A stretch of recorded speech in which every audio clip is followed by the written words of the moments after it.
Aku tidak pernah tahu bahwa hari ketika suamiku tersenyum paling tenang adalah hari yang diam-diam merampas rumahku, anakku, dan seluruh hidup yang kupikir aman. Sebelum mulai ceritanya, komen dulu kalian dari kota atau negara mana. Aku pengen tahu. Jangan lupa like, subscribe, dan aktifkan lonceng, supaya channel ini makin berkembang. Pagi itu, rumah kecil berwarna krem yang biasanya terasa hangat justru memantulkan hawa yang sulit kujelaskan. Matahari menembus tirai tipis ruang tamu, meninggalkan garis-garis cahaya yang cantik, tapi entah kenapa suasananya tidak lagi seramah dulu. Aku berdiri di dapur, menyiapkan sarapan seperti biasa, memotong roti, mengoleskan selai, dan menyiapkan segelas susu untuk Lily.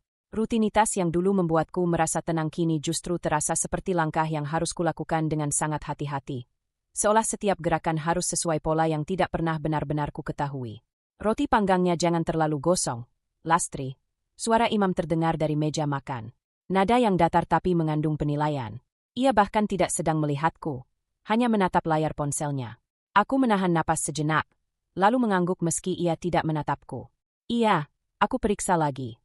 Padahal roti itu tidak gosong. Hanya sedikit lebih coklat dari biasanya. Tapi sudah beberapa minggu ini, komentar kecil seperti itu selalu muncul. Tentang roti, cara aku melipat baju, posisi gelas, bahkan warna bando yang kupasangkan pada Lily. Seolah ada standar baru yang tidak pernah dibicarakan, tetapi aku diminta memenuhinya. Lily duduk di kursi kecilnya, mengayun kaki sambil memainkan sendok. Wajahnya yang mungil tampak memerhatikan aku dan imam secara bergantian, seperti mencari sesuatu yang tidak ia pahami. Bunda, roti aku mana? Aku tersenyum, mencoba terdengar ceria. Sebentar ya, sayang. Bunda siapkan. Imam mengalihkan pandangannya dari ponsel, menatap piring Lily yang kosong. Harusnya sudah siap sejak tadi, Lastri. Tenggorokanku menegang. Tadi. Aku cuma bilang seharusnya. Biar lebih rapi waktunya. Komentar itu singkat, tapi cukup menusuk. Aku tidak tahu kapan imam mulai seperti ini. Ia dulu tipe laki-laki yang santai. Kadang terlalu santai sampai membuatku harus mengingatkannya soal jadwal kantor atau tagihan listrik. Tapi sekarang, ia mengoreksi hampir semua hal kecil. Ada ketegangan yang samar, seperti helai rambut yang ditarik perlahan sampai terasa di kulit kepala. Aku meletakkan piring kecil berisi roti di depan Lily. Anak itu langsung tersenyum dan menggigitnya dengan lahap. Enak, katanya pelan. Ekspresi imam tidak berubah. Ia kembali ke ponselnya, tapi aku bisa merasakan tatapan singkat yang menilai. Suara sendok Lily yang menyentuh piring terdengar berirama, membuatku sedikit lebih tenang. Setidaknya, ia masih ceria. Tapi ada sesekali ia diam terlalu lama, seolah mendengarkan sesuatu yang hanya ia rasakan. Anak sekecil itu mampu merasakan perubahan atmosfer, dan itu membuat dadaku mengencang. Setelah sarapan, aku membereskan meja makan. Imam berdiri mendekat sambil merapikan kerah bajunya. Besok tolong buatkan aku kopi yang tidak terlalu manis, katanya tanpa melihatku. Yang kemarin terlalu manis. Kupasangkan ekspresi ramah yang entah sejak kapan harus terus kupakai. Baik, terlalu manis itu tidak sehat. Kamu harus lebih teliti. Ada penekanan aneh pada kata teliti, seolah aku selama ini ceroboh. Aku menggenggam kain lap lebih kuat, namun tetap mengangguk. Lily mendekat sambil membawa boneka kecilnya. Ayah, lihat boneka Lily. Serunya, mencoba menarik perhatian. Imam menunduk sekilas. Iya, simpan dulu, nanti jatuh. Hanya itu. Sementara Lily jelas berharap mendapat senyum atau pujian. Anak itu mengerjap, lalu menunduk sambil memeluk bonekanya. Ada bayangan kecewa yang tidak semestinya muncul di wajah anak 6 tahun. Aku meraih tangan Lily. Ayo bantu bunda lipat serbet, ujarku lembut. Biar cepat selesai. Lily mengangguk pelan. Ayah marah ya, bun? Pertanyaan itu menusuk lebih dalam daripada komentar imam manapun. Aku berlutut agar bisa menatap matanya langsung. Tidak, sayang. Ayah cuma sedang banyak pikiran. Kalimat itu terasa basi bahkan bagiku sendiri.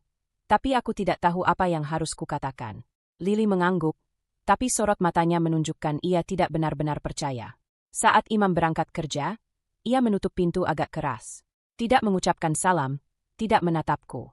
Biasanya ia pamit dan mencium Lily dulu. Sekarang tidak. Beberapa detik setelah pintu tertutup, rumah menjadi hening. Hening yang menusuk telinga, bukan menenangkan. Aku memeluk Lily dan mencium kepalanya. Main dulu ya di kamar. Bunda mau bersihin dapur. Bunda sedih, tanya Lily lagi, suaranya pelan. Aku menggeleng cepat. Tidak kok.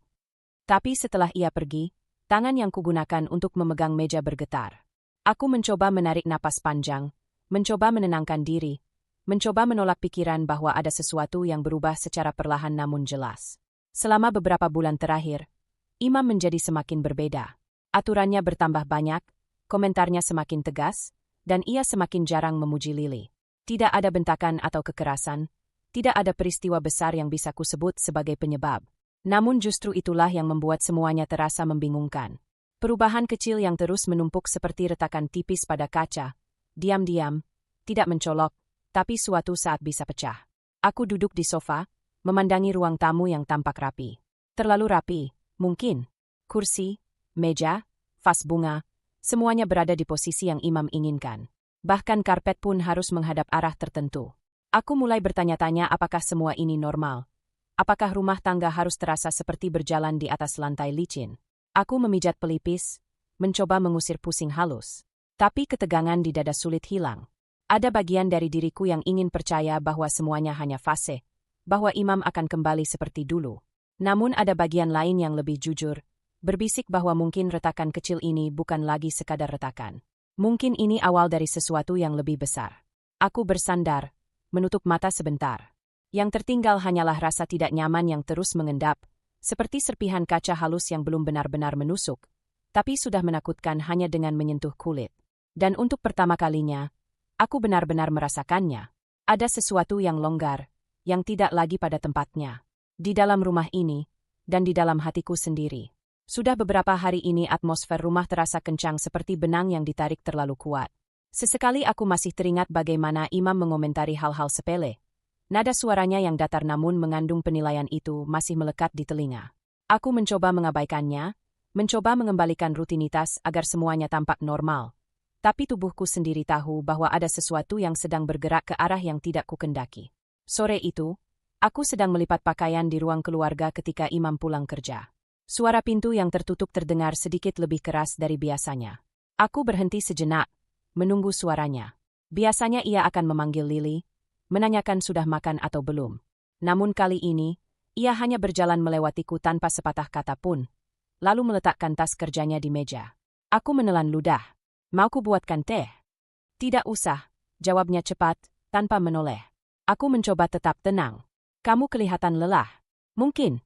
Tolong jangan atur aku, katanya, lebih keras dari yang kuduga.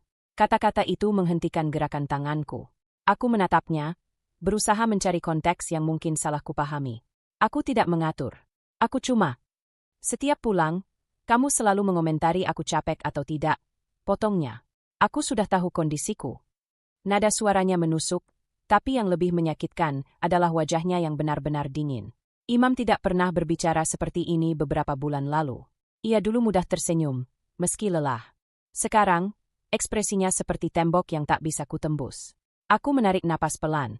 Aku hanya ingin membantu. Ya, tapi kamu tidak perlu sok tahu. Ada jeda sunyi yang panjang setelahnya. Napas Lily terdengar samar dari kamar, menandakan ia sedang bermain boneka. Suara kecil itu membuatku sempat ingin mundur dari percakapan ini. Tapi aku tahu jika aku tetap diam, jarak di antara kami akan semakin melebar. Apa ada yang salah? Tanyaku perlahan. Kalau ada masalah di kantor atau apapun, kamu bisa cerita. Aku merasa kamu makin jauh. Imam menegakkan tubuh, lalu menatapku dengan tatapan yang sama datarnya seperti cuaca mendung. Justru aku merasa kamu yang berubah, Lastri. Aku tertegun. Kamu itu terlalu sensitif, katanya sambil mengangkat alis, seolah menyampaikan fakta ilmiah. Baru aku bilang roti terlalu gosong, kamu langsung tersinggung. Baru aku bilang kopi terlalu manis, kamu merajuk. Kamu tidak stabil belakangan ini. 2 detik aku benar-benar tidak bisa bicara. Ia memutar balik kejadian semudah membalik tangan. Semua komentar kecil yang ia lontarkan belakangan ini justru digambarkan seolah aku yang bereaksi berlebihan. Aku tidak merajuk, kataku hati-hati. Aku merasa kamu berubah. Dan kamu merasa selalu benar soal itu. Tidak, aku. Sebenarnya siapa di rumah ini yang selalu menuduh aku berubah?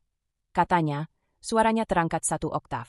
Aku berusaha memperbaiki banyak hal, membuat rumah lebih tertata, membuat jadwal lebih jelas. Tapi kamu mempersulit. Jantungku berdebar tidak karuan. Aku tidak mempersulit. Kamu bahkan memotong roti Lili tidak sama rata. Serunya tiba-tiba, seolah itu masalah besar. Kamu tidak memperhatikan hal-hal kecil. Aku memejamkan mata sebentar. Itu hal kecil, Imam. Itu dia masalahnya. Jawabnya cepat. Kamu selalu menyepelekan hal kecil.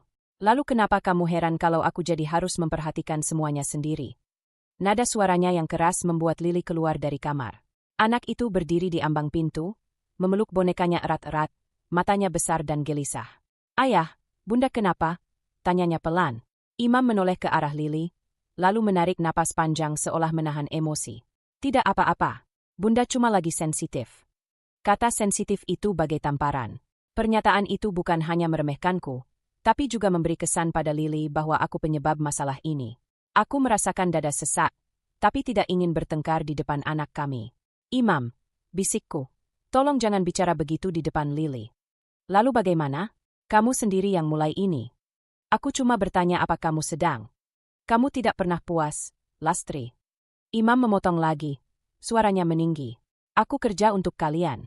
Aku pastikan rumah ini berjalan baik. Tapi selalu kamu yang mempermasalahkan aku berubahlah. Aku tidak perhatianlah. Kamu bahkan tidak mau mengakui peranmu dalam masalah ini. Kata-katanya terlalu cepat, terlalu tajam, seperti diarahkan dengan sengaja ke tempat-tempat yang paling mudah membuatku pecah. Rasanya seperti mendengar seseorang menguraikan versinya sendiri atas hidup kami, versi yang tidak ada hubungannya dengan kenyataan. Lili mulai terisak kecil. Ayah jangan marahi Bunda.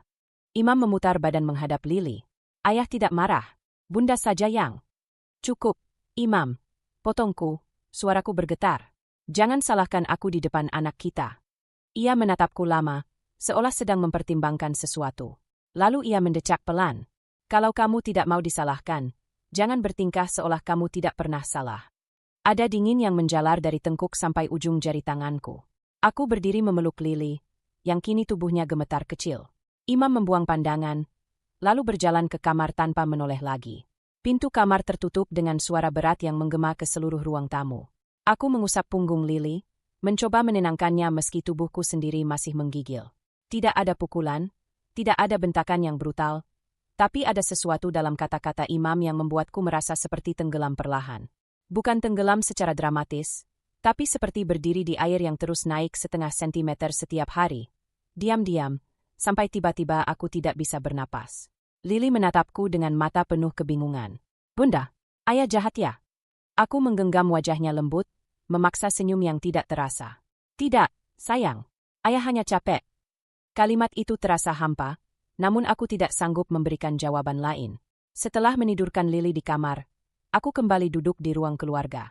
Cahaya sore merembes masuk dari jendela, tapi bukannya memberikan kehangatan. Cahaya itu justru membuat ruangan tampak seperti panggung kosong. Dadaku terasa berat, bukan hanya karena pertengkaran tadi, tetapi karena aku tiba-tiba sadar sesuatu. Hubungan ini sedang menuju tempat yang tidak sehat. Dan untuk pertama kalinya, aku merasakan ketakutan yang sesungguhnya. Sejak pertengkaran beberapa hari lalu, yang meninggalkan gema kata-kata Imam di kepalaku seperti retakan yang terus melebar, aku mencoba menjaga jarak aman. Tidak ingin memancing amarahnya, tidak ingin membuat Lili kembali melihat sesuatu yang seharusnya tidak dilihat anak seusianya. Tapi ketenangan yang kuharapkan itu tidak datang. Rumah ini tetap dipenuhi ketegangan halus, seperti benang yang hampir putus tapi masih menahan beban. Pagi itu, aku sedang menyiapkan sarapan. Gerakan tanganku otomatis, tapi pikiranku melayang pada kilatan mata Imam ketika ia memutarbalikkan semua kesalahan padaku. Aku tidak tahu mengapa ingatan itu masih menusuk seperti serpihan kaca. Imam muncul dari kamar, kemeja sudah rapi, wajahnya datar nyaris tanpa emosi. Ia duduk di meja makan, tidak mengatakan apapun. Lili, yang baru saja bangun, mendekat sambil menjeret bonekanya. Ayah, roti? Tanyanya lembut. Imam hanya mengangguk. Tidak ada senyum, tidak ada sentuhan kepala seperti biasanya. Lili mengerutkan dahi, lalu duduk tanpa suara, seolah takut salah. Aku meletakkan piring di hadapan mereka. Ini rotinya. Susunya sebentar lagi. Imam menatap rotinya. Aku menelan ludah, memastikan potongannya sama rata, karena aku tahu itu akan dijadikan alasan kalau tidak. Tapi ia tidak mengomentari hal itu. Ia justru menghela napas dan berkata, kita harus bicara. Tanganku yang memegang gelas berhenti. Aku tidak menoleh langsung, hanya melirik sekilas. Sekarang? Ya, sekarang. Lily menatap kami berdua, waspada. Aku menyentuh bahunya pelan. Sayang, habiskan roti dulu ya. Imam menunggu sampai aku duduk. Suara detak jam dinding terdengar terlalu keras di ruangan yang seharusnya hangat itu. Aku sudah memikirkan ini lama, ujarnya. Dadaku menegang. Ada sesuatu dalam nadanya yang membuat bulu kudukku berdiri. Apa maksudmu? Suaraku keluar lebih pelan daripada yang kumaksudkan. Imam menyandarkan tubuhnya. Kita tidak bisa melanjutkan ini, Lastri. Jantungku turun ke perut. Melanjutkan apa? Pernikahan ini. Suara itu, terlalu tenang, terlalu mantap. Seperti seseorang yang sudah membuat keputusan tanpa ragu sedikit pun. Aku ingin cerai, katanya. Lily berhenti mengunyah. Aku hampir bisa mendengar roti berhenti di tengah giginya. Aku menatap Imam, mencari gurauan, sarkasme tersembunyi, apa saja. Tapi yang kulihat hanya ketegasan dingin. Pria yang duduk di depanku bukan lagi suami yang dulu pulang membawa donat untuk Lily, atau yang menangis bersamaku saat pertama kali kami mendengar detak jantung bayi kami. Dia berbeda. Seolah seseorang yang kukenal baik tiba-tiba memakai wajah orang asing. Apa kamu serius? Tanyaku akhirnya. Suaraku patah. Ya. Tapi, aku mencoba menyusun kalimat, tapi semuanya kacau. Kita baru bertengkar sekali. Kita bahkan tidak bicara soal ini. Kita sudah sering bertengkar, katanya cepat. Kamu saja yang tidak mau mengakuinya. Kita tidak cocok lagi. Aku menggeleng. Imam, kita bisa bicara baik-baik. Apa yang membuatmu? Kamu. Ia memotong. Kamu yang membuat rumah ini tidak kondusif. Kamu terlalu sensitif, terlalu emosional. Aku tidak bisa hidup dalam suasana seperti ini. Aku membeku. Kata-kata itu terasa seperti dejavu dari pertengkaran lalu, tapi kali ini bentuknya jauh lebih tajam.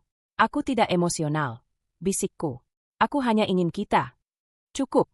Imam mengangkat tangan. Keputusan sudah final. Aku sudah konsultasi. Konsultasi? Dengan siapa? Tanyaku, napas tercekat. Dengan hakim yang aku kenal. Jawabnya datar. Semua proses bisa dipercepat. Lily menatapku dengan mata membesar. Bunda, cerai itu apa? Tenggorokanku menutup. Aku tidak bisa menjawab. Imam bangkit dari kursi. Kamu tidak perlu bereaksi berlebihan. Ini demi kebaikan semua pihak. Termasuk Lily? Tanyaku, nyaris bergetar. Lily akan ikut aku. Perutku seolah ditarik keluar dari dalam tubuhku. Apa? Dia akan tinggal denganku. Lingkungan rumahku nanti akan lebih stabil tanpa drama emosional.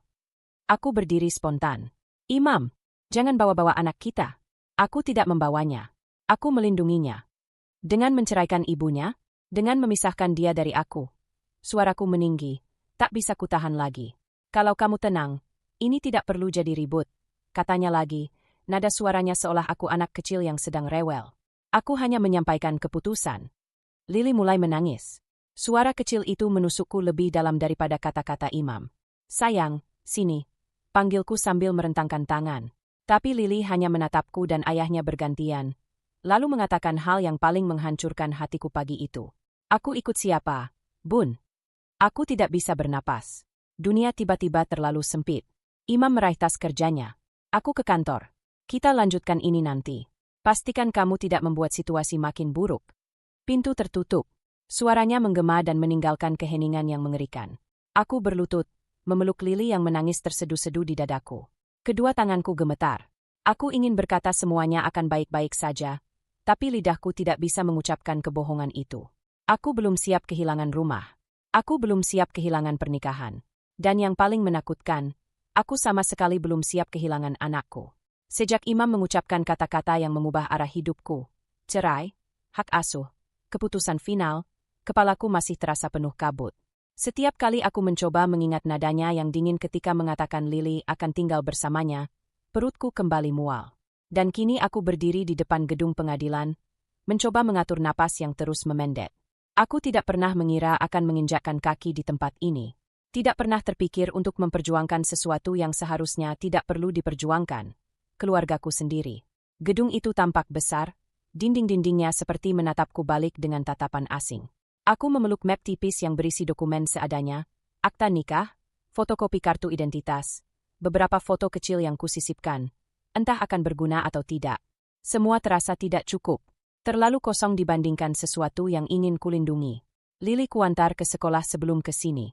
Senyum kecilnya yang dipaksa untuk terlihat ceria masih membekas di ingatanku. "Bunda pulang cepat, ya?" katanya.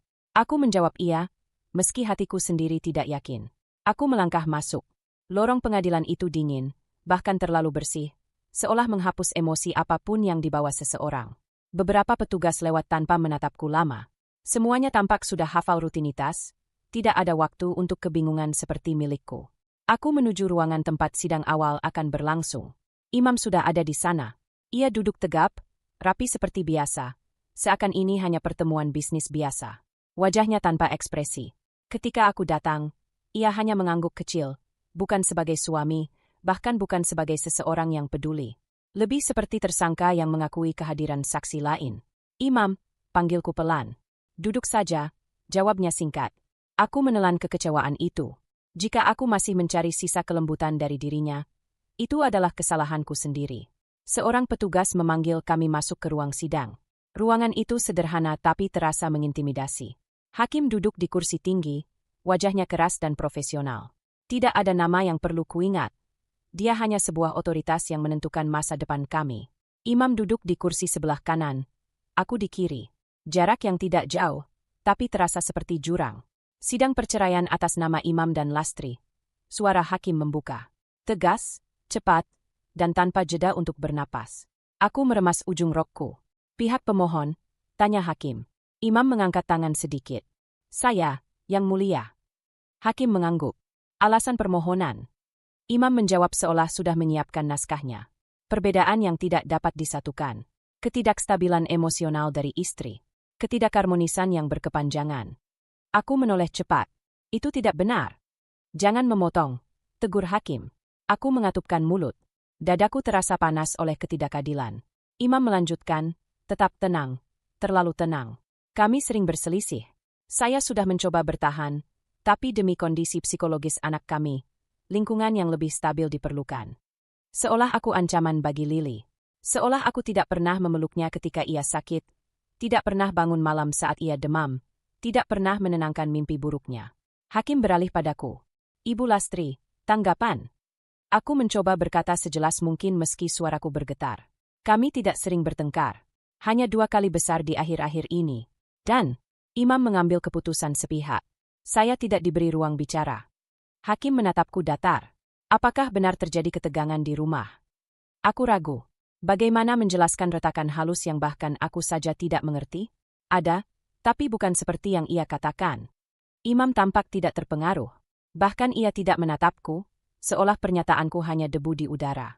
Hakim mencatat sesuatu. Dentingan pena itu membuatku ingin menjerit. Seakan seluruh hidupku diringkas dalam baris-baris singkat yang mungkin tidak menangkap apapun tentang kenyataan. "Sampai saat ini," lanjut hakim, "pihak pemohon mengajukan permintaan untuk hak asuh anak sementara jatuh kepada ayah. Pertimbangannya adalah lingkungan yang lebih stabil." Aku mengangkat wajah dengan cepat. "Tidak, saya bisa mengurus Lily." "Buktikan," kata hakim tanpa nada. Aku terdiam. Bukan karena tidak mampu, tapi karena tidak tahu apa yang harus kutunjukkan.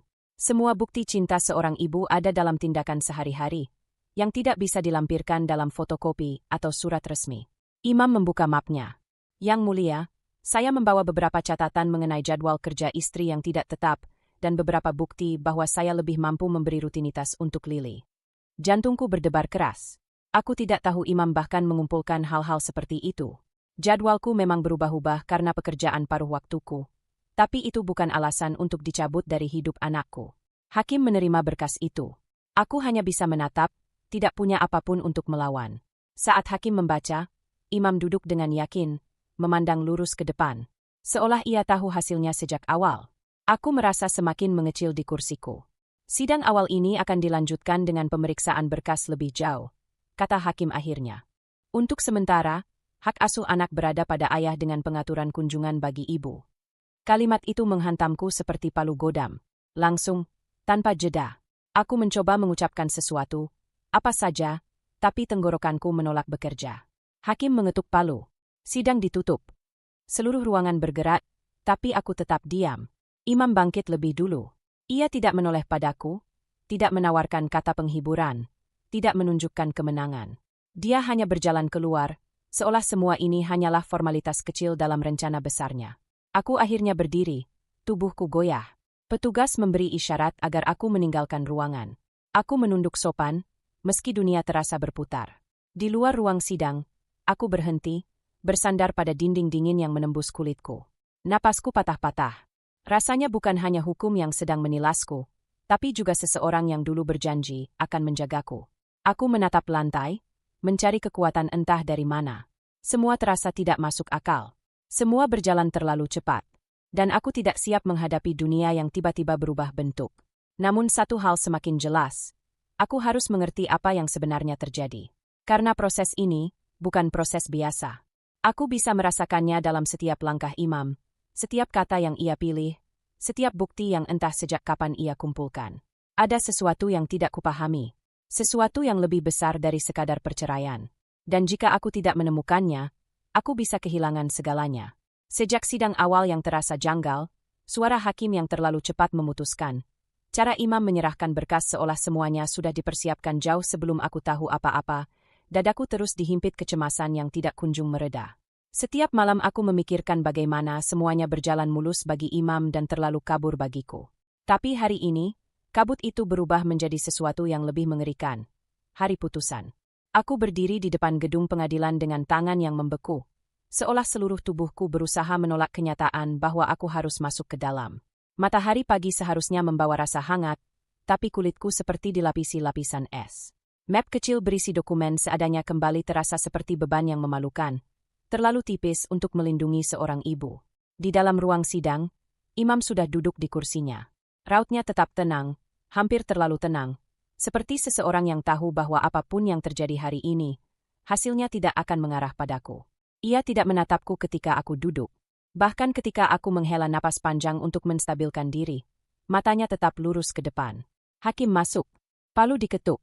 Suaranya menggema dengan ketegasan yang sama seperti sebelumnya, tapi hari ini suaranya terasa jauh lebih menakutkan. Sidang putusan perceraian atas nama Imam dan Lastri dimulai. Aku memejamkan mata sejenak, mencoba mengumpulkan sisa-sisa keberanian yang entah sudah habis di mana. Ketika hakim mulai membaca rangkaian kalimat panjang tentang pertimbangan hukum dan bukti yang diajukan, aku semakin menegang. Kalimat-kalimat itu terasa seperti bahasa asing. Tidak ada jeda untukku memahami, tidak ada ruang untukku menyesuaikan diri. Hingga akhirnya kalimat yang kutakuti datang. Majelis memutuskan, permohonan cerai dikabulkan. Aku menatap hakim. Suaraku hampir keluar, tapi tidak ada udara. Pemberian hak asuh anak secara penuh jatuh kepada ayah, yakni Imam, dengan pertimbangan lingkungan yang lebih stabil. Dadaku seperti ditarik dari dalam. Untuk kediaman, mengingat kondisi finansial dan bukti kontribusi pemohon, rumah kediaman jatuh kepada ayah. Aku merasakan kursi itu bergeser sedikit karena tubuhku hampir kehilangan keseimbangan. Rumah itu, tempat aku membesarkan Lily, tempat aku menghabiskan setiap malam menidurkannya, tempat aku menyimpan 1000 kenangan kecil yang tidak mungkin bisa kujelaskan dalam dokumen apapun, diambil begitu saja. Hakim melanjutkan penjelasan hukum, tapi bunyinya hanya menjadi dengung jauh di belakang kepalaku. Rasanya seperti berada di dalam mimpi buruk di mana aku ingin bergerak, ingin menjerit, tapi seluruh tubuhku lumpuh. Ketika suara hakim akhirnya berhenti, aku tidak sadar palu sudah diketuk untuk terakhir kalinya. Sidang selesai. Imam berdiri. Aku tetap duduk, tidak mampu bangkit. Nafasku naik turun dengan ritme yang tak teratur. Aku tidak menangis, bukan karena tidak ingin, tapi karena rasa sakit itu terlalu besar untuk menemukan bentuk. Petugas memberi isyarat bahwa aku harus keluar. Kakiku goyah saat aku berdiri. Imam melewati pintu lebih dulu, melangkah tanpa melihatku, seolah aku hanyalah seseorang yang secara administratif menghambat rencananya.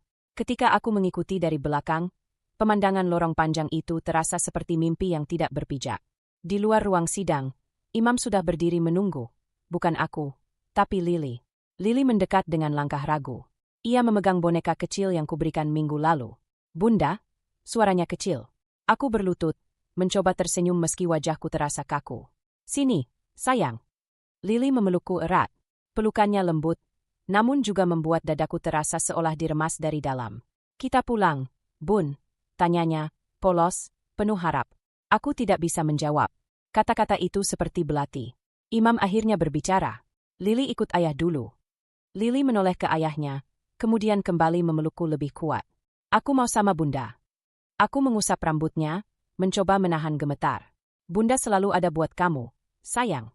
Suaraku bergetar pada kata selalu. Selalu, tapi tidak hari ini. Tidak setelah putusan itu memisahkan kami. Imam mengulurkan tangan ke Lily. Ayo. Lily menggeleng keras. Tidak. Ia bersembunyi memeluk dadaku. Tubuh kecilnya gemetar, suara tangisnya mulai pecah. Aku menahan napas panjang, mencoba memeluknya lebih erat. Seakan pelukan itu bisa menghentikan waktu, menghentikan hukum, menghentikan keputusan yang terasa tidak adil. Lily. Imam menahan sabar, tapi nada suaranya tegas. Kita tidak boleh membuat masalah di sini.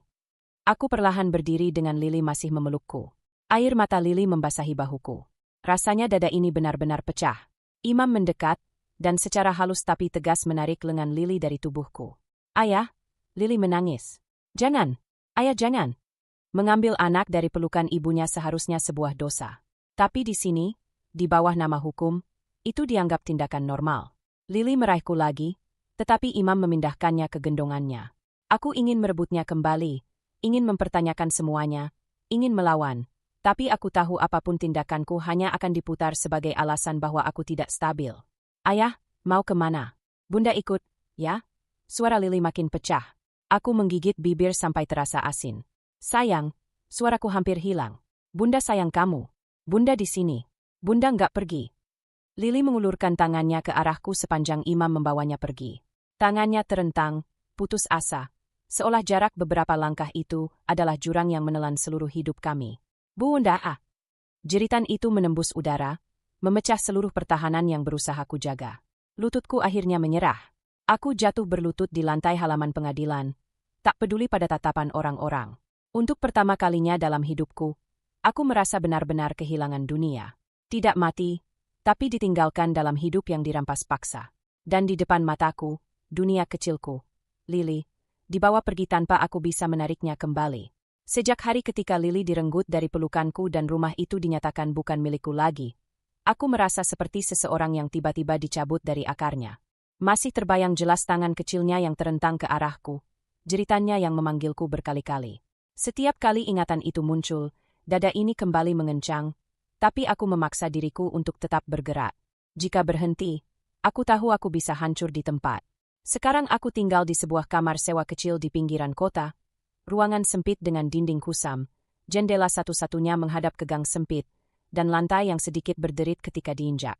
Bukan tempat yang indah, tapi itu satu-satunya tempat yang bisa kubayar dengan sisa tabunganku. Meski begitu, aku bersyukur punya atap, walau seolah bukan atap yang benar-benar melindungiku. Pagi ini, aku duduk di tepi kasur tipis, mencoba menenangkan napas. Sudah seminggu lebih sejak putusan itu. Seminggu lebih sejak terakhir kali aku melihat wajah Lily dari dekat. Seminggu lebih sejak Imam mengirim pesan singkat penuh aturan. Jangan menjemput tanpa konfirmasi. Jangan menghubungi sekolah. Semua komunikasi lewat aku. Kalimatnya terasa seperti pagar besi yang melingkari hidupku. Aku mengusap wajah, kemudian berdiri. Hari ini aku harus mencari pekerjaan baru. Tanpa rumah, tanpa anak, aku membutuhkan sesuatu untuk tetap berdiri. Aku harus menata ulang hidupku, walau semuanya terasa seperti sisa-sisa. Begitu melangkah keluar kamar, udara panas gang langsung menyambut. Beberapa orang lewat, tapi aku tidak mengenal mereka. Tidak perlu. Yang penting aku bergerak. Aku menuju warung kopi kecil di ujung blok, tempat aku sering berhenti sebentar untuk mencari tahu lowongan kerja dari papan pengumuman di depan toko kelontong seberang jalan.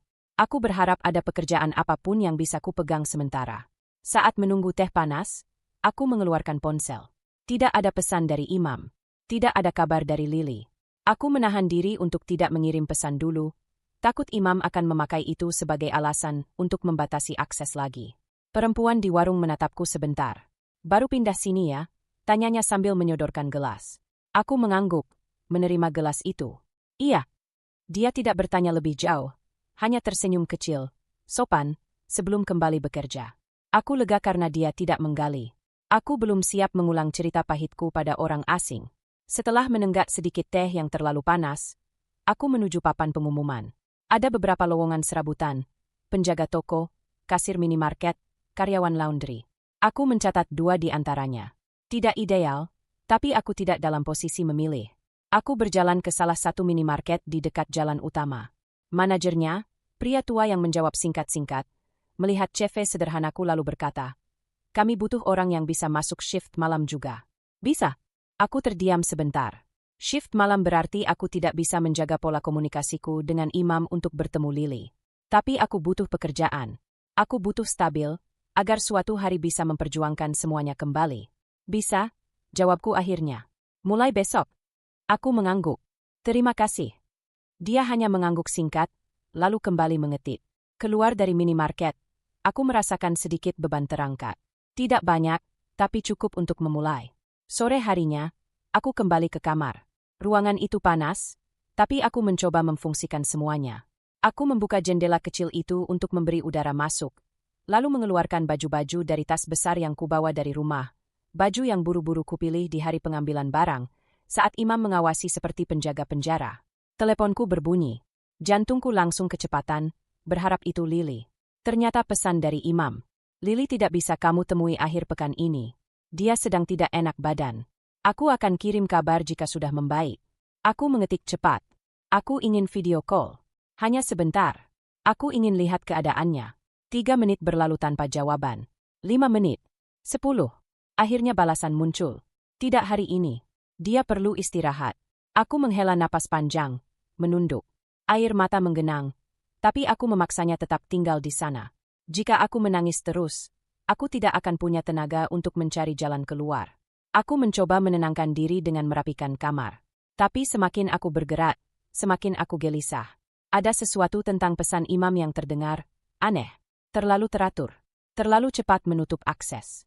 Terlalu yakin memberi alasan. Aku menatap ponselku lagi. Sesuatu menggangguku sejak awal. Imam terlalu percaya diri. Terlalu siap. Seakan setiap kemungkinan sudah ia hitung. Setiap langkah sudah ia rancang. Aku ingat ulang cara hakim membaca berkas Imam. Bagaimana prosesnya seperti mengikuti alur yang sudah dipersiapkan, bukan dipertimbangkan. Ingatan itu membuat perutku kembali mual. Ada sesuatu yang tidak wajar. Insting itu muncul makin kuat, tidak bisa diabaikan. Aku membuka kotak kecil di tasku. Kotak yang hanya kusentuh ketika benar-benar butuh kekuatan. Di dalamnya ada foto kecil aku, Imam, dan Lily saat ulang tahun Lily yang keempat. Senyumnya lebar, pipinya kemerahan, dan Imam memegang bahunya dengan lembut. Aku menatap foto itu lama. Lalu terasa sesuatu yang aneh. Aku tidak tahu apa tepatnya. Tapi sesuatu di foto itu membuatku ingin melihat lebih dekat. Aku menekan foto itu di bawah lampu kamar yang kuning dan goyah. Ada detail kecil pada jam di dinding belakang kami. Jam yang aku ingat betul tidak pernah seperti itu. Jarumnya berbeda. Bagaimana mungkin? Foto itu seharusnya alami. Tapi ada detail kecil yang tidak sesuai ingatanku. Untuk pertama kalinya sejak kehilangan segalanya, mataku menatap sesuatu bukan dengan sedih, melainkan penuh kewaspadaan. Ada pola, ada manipulasi, ada sesuatu yang Imam sembunyikan. Dan sepertinya, semuanya terhubung. Rasa curiga itu tumbuh, pelan tapi pasti. Sebuah bisikan kecil dalam diriku berkata bahwa apa yang tampak bukanlah seluruhnya. Bahwa Imam punya rencana yang lebih dalam dari sekadar perceraian. Aku tidak tahu apa yang akan kutemukan. Tapi aku tahu satu hal. Aku harus menggali. Karena jika tidak, aku bisa kehilangan Lily selamanya. Sudah berminggu-minggu aku hidup dalam kekacauan. Kehilangan rumah dan Lily membuat hari-hariku terasa seperti kabut tebal yang menutup segala arah, dan rasa curiga yang mulai tumbuh sejak melihat foto itu semakin mengusik pikiranku. Meski begitu, aku tetap memaksa diri untuk terus berjalan, satu langkah setiap hari, bahkan ketika kakiku terasa berat dan dadaku sesak. Pagi ini aku berangkat bekerja lebih awal. Setelah beberapa hari menjalani shift, tubuhku memang lelah, tetapi pikiranku yang tak tenang jauh lebih melelahkan daripada pekerjaan apapun. Di belakang kepalaku, selalu ada suara kecil yang bertanya, apa yang Imam sembunyikan? Suara itu tak mau diam. Setelah shift berakhir, aku memutuskan berjalan pulang melewati gang yang sedikit lebih jauh dari biasanya. Aku butuh udara, butuh waktu untuk mengatur napas. Di tengah perjalanan, aku berhenti di warung kecil untuk membeli air mineral. Di sanalah aku melihat seseorang berdiri sambil memegang tas belanja. Seseorang yang kukenal sekilas, meski sudah lama berlalu. Aku tertegun sepersekian detik. Tetangga lama. Dia dulu tinggal 2 rumah dari rumahku. Rumah kami, sebelum semuanya dirampas. Aku tidak menyebut namanya, tidak memanggilnya, hanya menatap, memastikan itu benar. Ketika matanya bertemu mataku, ia mengangkat alis, terkejut, lalu tersenyum kecil. Lastri, suaranya pelan, seperti ragu apakah ia boleh menyapaku. Aku mengangguk. Iya, sudah lama ya? Lama sekali, jawabnya sambil mendekat. Aku dengar, kalian tidak tinggal di sana lagi. Aku menelan ludah. Iya, banyak hal yang berubah. Dia menatapku sejenak, seakan membaca sesuatu dari rautku. Kamu terlihat sangat lelah. Aku tertawa tipis. Ya, begitulah. Tidak ada kasihan dalam suara atau tatapannya, hanya pengamatan jujur. Itu membuatku sedikit lebih nyaman. Setelah membeli air, aku menunggu dia selesai dengan belanjaannya. Ketika kami berjalan ke arah yang sama, tetangga lama itu berkata tanpa menoleh. Sebenarnya, sudah lama aku ingin bicara, tapi aku tidak tahu harus mulai dari mana. Aku menghentikan langkah. Bicara tentang apa? Ia juga berhenti, menatapku dengan raut tidak enak. Tentang Imam. Jantungku menegang spontan. Kenapa dengan Imam? Dia menghela napas panjang, seolah mengambil keberanian. Aku tidak tahu apakah ini penting atau tidak. Tapi, beberapa bulan sebelum semua kejadian ini, aku sempat melihat Imam sering pergi dengan seseorang. Aku mengerutkan kening. Seseorang? Iya, seseorang yang terlihat cukup berpengaruh. Dia menurunkan suaranya. Perawakannya rapi, gaya bicara, dari jauh saja terasa. Mereka bertemu beberapa kali, setiap kali di depan rumah kalian, atau di mobil yang datang menjemput. Aku merasakan aliran listrik dingin merambat menyusuri tulang belakangku. Imam tidak pernah cerita apapun. Tetangga lama itu menggeleng perlahan. Memang, Imam terlihat sangat berhati-hati. Tapi aku memperhatikan satu hal. Setiap kali selesai bertemu orang itu, sikap Imam berubah. Wajahnya tegang, tapi tatapannya, yakin. Seperti seseorang yang baru menerima perintah. Perintah, kata itu langsung menusukku. Apa kamu tahu siapa orang itu? Tanyaku hampir berbisik. Dia ragu, lalu menjawab, aku tidak tahu namanya. Tapi aku ingat sesuatu, mobil yang dipakai orang itu berpelat khusus. Bukan pelat biasa. Ini semakin tidak masuk akal, atau justru, semuanya mulai masuk akal. Pelat khusus seperti pejabat. Tanyaku hati-hati. Dia tidak menjawab langsung. Ia hanya menatapku, kemudian berkata, aku tidak ingin menebak. Tapi Lastri, Imam bukan laki-laki yang punya koneksi begitu. Setidaknya, dulu bukan. Aku menunduk, memikirkan semua ini. Imam selalu sederhana, selalu bekerja biasa-biasa saja, tidak pernah punya urusan besar. Bagaimana mungkin ia tiba-tiba punya koneksi? Bagaimana mungkin ia tiba-tiba begitu percaya diri menjalankan proses perceraian, perebutan hak asuh, dan pengambil alihan rumah secepat itu? Kecuali, ada seseorang di belakangnya. Seseorang yang bisa mengatur jalannya dokumen. Seseorang yang bisa memengaruhi putusan. Seseorang yang membuat Imam begitu yakin menang. Tetangga lama itu melanjutkan. Yang ingin kukatakan hanya satu. Kamu jangan menyalahkan dirimu terus.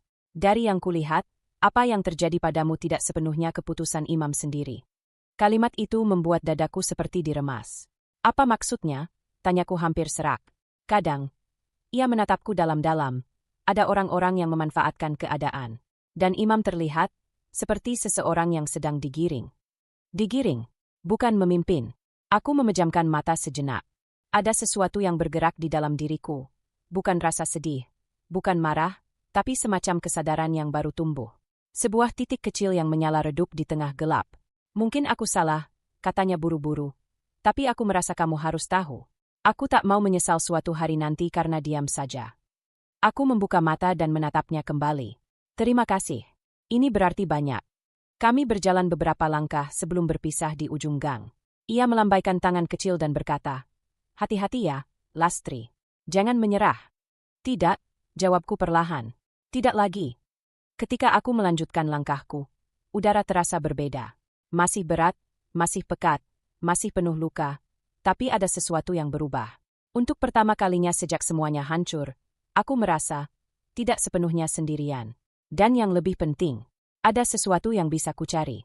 Ada arah baru. Sebuah bisikan kecil dalam dada, entah dari keberanian atau keputusasaan, mengatakan bahwa mungkin, hanya mungkin, ada kebenaran besar yang belum terungkap. Dan jika benar Imam tidak bertindak sendirian, maka aku masih punya harapan untuk merebut kembali hidupku. Dan Lily. Bisikan tetangga lama itu terus berputar di kepalaku sejak hari itu. Tentang Imam yang bertemu seseorang berpengaruh, tentang perubahan sikapnya, tentang kemungkinan bahwa ia tak bertindak sendirian. Pikiran itu melekat, menempel seperti noda yang sulit dihapus. Setiap kali aku menutup mata, gambaran imam yang duduk di ruang sidang dengan tatapan yakin itu kembali terbayang, seolah aku baru saja mengalaminya. Malam ini aku duduk di kamar kos sempitku, memandangi sebuah tas kain lusuh yang sudah lama tidak kubuka. Isinya adalah beberapa barang pribadi yang sempat kubawa sebelum benar-benar diusir dari rumah. 2 pasang pakaian, buku catatan, beberapa foto, dan laptop lamaku yang sudah hampir 2 tahun tidak kugunakan. Dulu laptop itu sempat rusak, dan Imam selalu bilang, nanti aku bawa ke tukang servis. Tapi setelah itu tidak pernah kembali ke tanganku. Entah alasan apa yang diberikannya saat itu. Aku mengambil laptop itu dengan ragu. Baterainya kemungkinan sudah mati total. Tapi ketika kutemukan charger lamanya di dasar tas, aku menarik napas panjang dan mencolokkannya ke dinding. Lampu indikator menyala. Lemah, tapi menyala. Ayo, bisikku, seolah laptop ini bisa mendengar. Ketika tombol power kutekan, layar berkedip pelan sebelum akhirnya hidup. Waktu bootingnya lama sekali. Seperti aku sedang menunggu seseorang bangun dari koma. Begitu layar utama muncul, aku terpaku. Wallpapernya masih sama seperti terakhir kali. Foto Lily yang waktu itu baru belajar menggambar, memegang krayon dengan pipi belepotan warna-warni. Dadaku mencubit dari dalam. Aku akan menemukan cara kembali padamu. Bisikku pada layar itu. Aku mulai memeriksa folder-folder lama, mencari sesuatu, apapun, yang bisa membantuku menemukan kebenaran tentang Imam. Bisikan tetangga lama itu memberi arah, tapi tidak memberi bukti. Dan aku tahu, untuk menantang dunia yang sudah mengambil Lily dariku, aku tidak bisa hanya mengandalkan firasat. Aku butuh jejak. Laptop ini lambat, tapi aku tetap menunggu setiap kali membuka folder baru. Foto-foto lama, surat-surat kerja, tugas Lily dari sekolah, dan dokumen rumah yang sudah tak lagi menjadi milikku. Semuanya membawa udara masa lalu yang pahit manis. Namun tidak ada yang memberi petunjuk tentang Imam atau orang berpengaruh yang disebutkan tetangga. Aku berpindah ke folder Downloads. Meski tak yakin apa yang bisa kutemukan. Folder itu penuh file acak, bukti pembayaran, resep makanan, unduhan artikel. Hampir kubiarkan saja, sampai mataku menangkap satu folder yang tidak pernah kulihat sebelumnya. Folder itu bernama Temp Im 1. Aku mengerutkan dahi. Aku tidak pernah membuat folder dengan nama seperti itu. Dan aku yakin laptop ini tidak pernah dipakai orang lain selain aku dan Imam. Tanganku terasa dingin ketika menggerakkan kursor ke folder itu. Kuklik. Di dalamnya ada 4 file. Semua berformat PDF, dengan nama yang mencurigakan. Draft_perjanjian_rumah, PDF. Catatan 04 PDF. Laporan_proses, PDF. Surat_penyerahan_data, PDF. Jantungku mulai berdetak lebih cepat. Kenapa semua ini ada di sini? Gumamku. Aku membuka file pertama, draft_perjanjian_rumah, PDF. Isinya adalah rancangan perjanjian tentang kepemilikan rumah, bukan versi standar, tapi versi yang sudah diberi catatan-catatan di Marin. Komentar-komentar itu singkat, tapi jelas dari seseorang yang memberi perintah. Pastikan dia tidak menyadari bagian ini. Poin ini harus dibuat seolah persetujuan bersama. Gunakan alasan stabilitas anak. Tenggorokanku kering. Itu bukan tulisan Imam. Bukan gaya bahasa Imam. Aku membuka file kedua, catatan 04 PDF. Isinya lebih buruk. Bukan dokumen resmi, tapi semacam daftar instruksi. Fase 1, bangun narasi bahwa Lastri tidak stabil. Fase 2, kuasai pengelolaan aset, rumah harus dialihkan segera. Fase 3, penguatan bukti di persidangan, koordinasi dengan pihak terkait. Fase 4, hak asuh dipastikan diberikan padamu. Kata, padamu, membuatku membeku. Dokumen ini ditujukan untuk Imam. Tapi siapa yang menulisnya?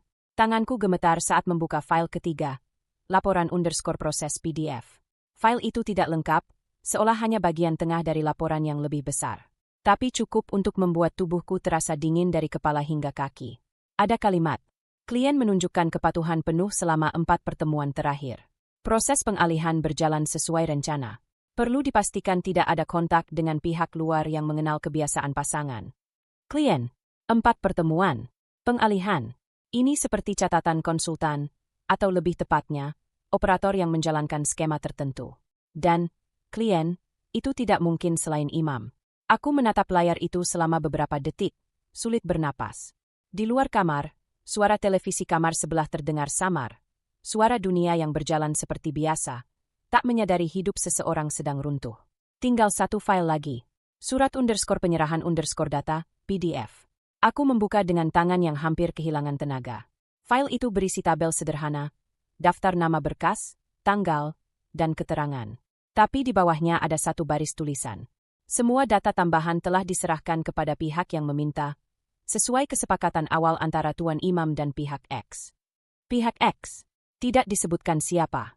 Hanya huruf itu. Tapi tanda tangan digital di bagian bawah. Aku menegang. Tanda tangan itu bukan milik Imam. Dan aku mengenalnya. Tanda tangan itu adalah milik seseorang yang pernah muncul sekali dalam hidup kami, beberapa tahun lalu, di sebuah acara yang dihadiri banyak orang, ketika Imam diperkenalkan kepada seorang pejabat daerah yang sangat berpengaruh.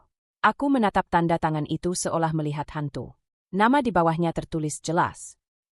Aku menutup mulutku, menahan suara teriak yang nyaris lolos. Temuan itu menamparku keras, membuat seluruh tubuhku panas dingin. Seseorang berpengaruh benar-benar terlibat. Imam tidak menjalankan semua ini sendirian. Dan yang lebih menakutkan, dokumen-dokumen ini menunjukkan bahwa keputusan di pengadilan telah diatur jauh sebelum aku menyadarinya. Laptop ini mungkin satu-satunya jejak yang tersisa. Jejak yang tidak sengaja tertinggal. Tanganku menutup laptop itu perlahan, tapi jantungku masih berdegup liar, sekeras dentang logam yang menghantam. Untuk pertama kalinya sejak kehilangan segalanya, aku mendapatkan bukti. Bukan hanya firasat, bukan hanya bisikan. Bukti nyata bahwa hidupku dirampas lewat rekayasa. Dan malam itu, dengan tangan masih gemetar, aku tahu. Ini baru permulaan. Dokumen-dokumen mencurigakan di laptop itu masih menghantui pikiranku sejak malam sebelumnya. Setiap kali aku memejamkan mata, baris-baris instruksi itu muncul lagi. Bangun narasi bahwa Lastri tidak stabil. Hak asuh dipastikan padamu. Pengalihan berjalan sesuai rencana.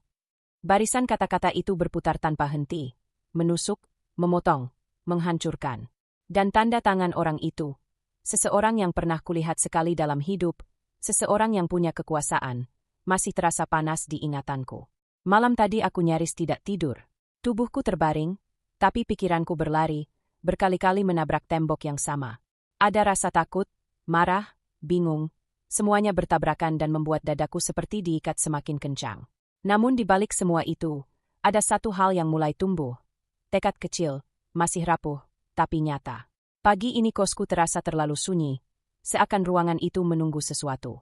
Aku bangun dengan kepala berat, tapi langkahku otomatis mencari laptop itu lagi.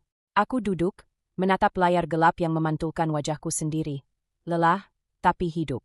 Dengan napas panjang, aku menekan tombol power. Aku butuh jawaban lebih dari apapun saat ini. Setelah layar menyala, aku membuka folder, temp IM1, lagi. Rasanya seperti membuka luka yang masih berdarah, tapi aku harus melakukannya. Aku harus melihat semuanya dengan kepala dingin, bukan dengan ketakutan.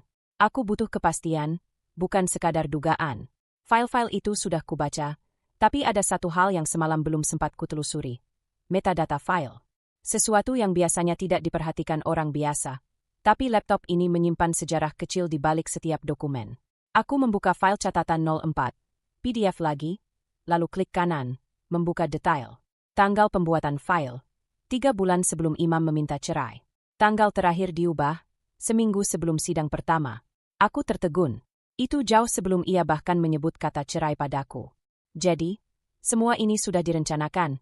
Bisikku dengan suara pecah. Aku melanjutkan, membuka metadata file lain.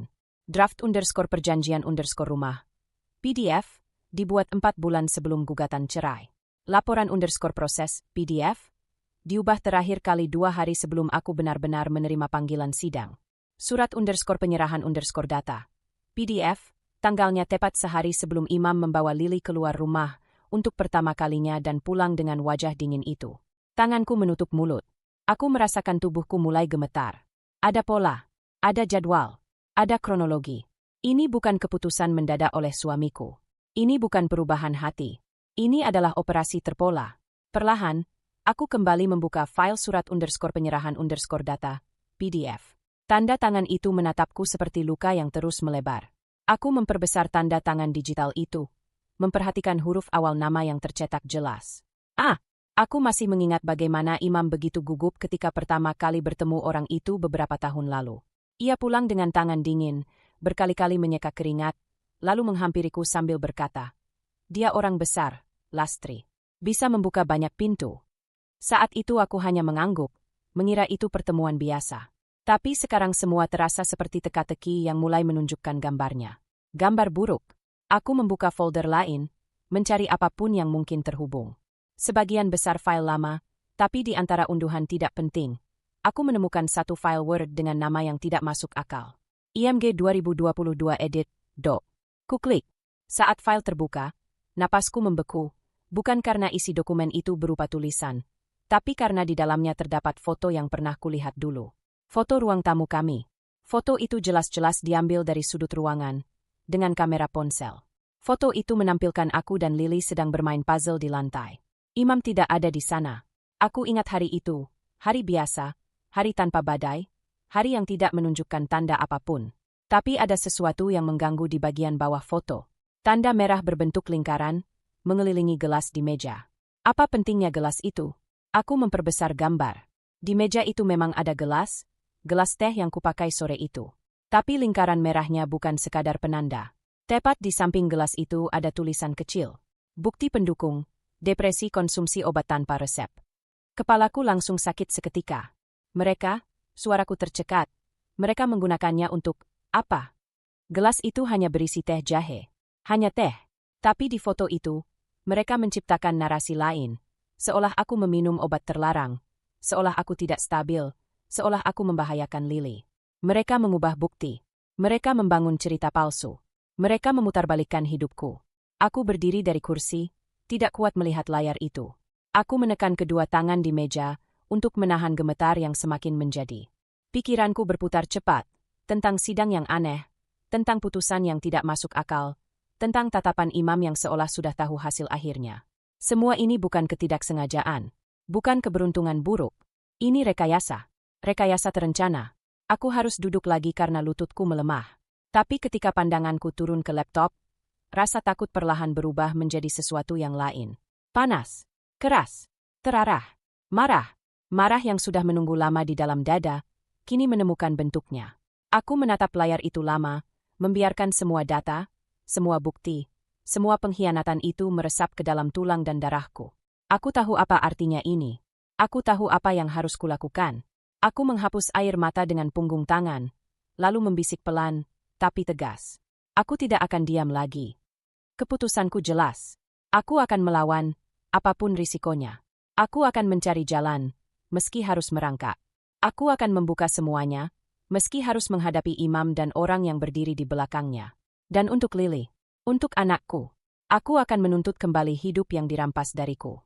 Malam itu, di kamar kos sempit dengan laptop tua yang sudah nyaris mati, sebuah keputusan besar terlahir dari rahim keputusasaan. Aku akan memperjuangkan kebenaran. Dengan seluruh yang kupunya.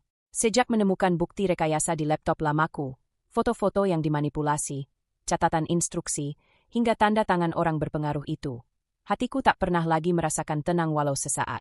Kata-kata seperti, bangun narasi bahwa Lastri tidak stabil, terus menampar ingatanku hingga aku sulit membedakan mana mimpi buruk dan mana kenyataan.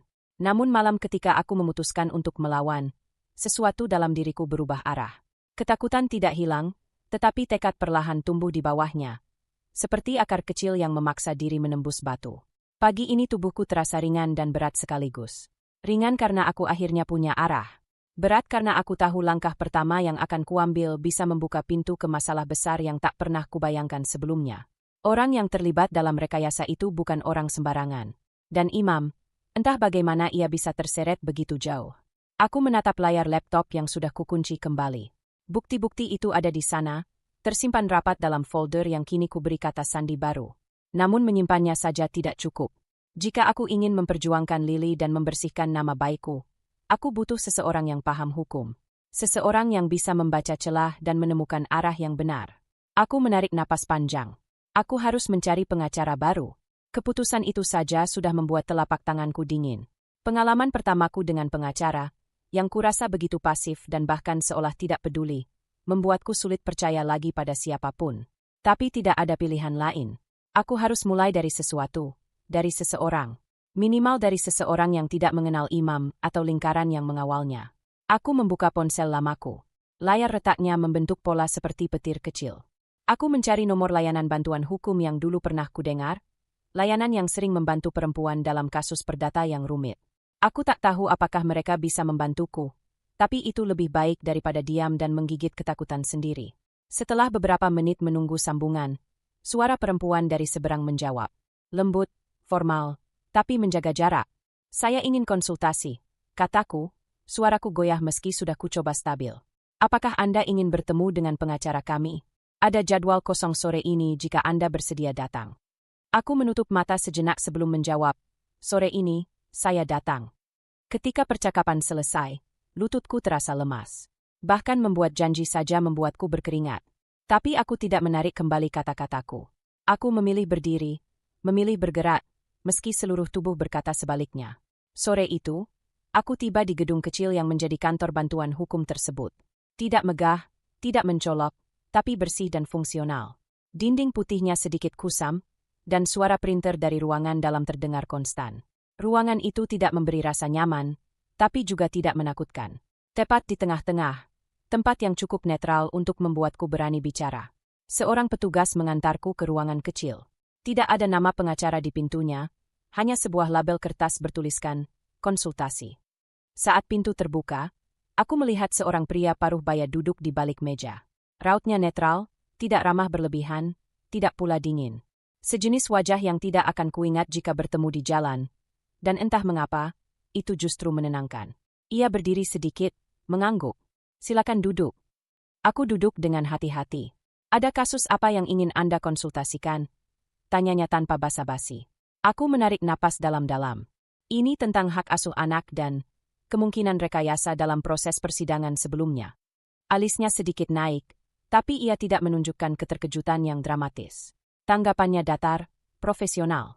Ia hanya meraih pena, siap menulis. Ceritakan singkat. Aku bercerita, sepadat yang bisa kulakukan. Tentang perceraian yang tiba-tiba. Tentang putusan yang tidak masuk akal. Tentang rumah yang dialihkan seolah-olah bagian dari kesepakatan bersama. Tentang narasi bahwa aku tidak stabil.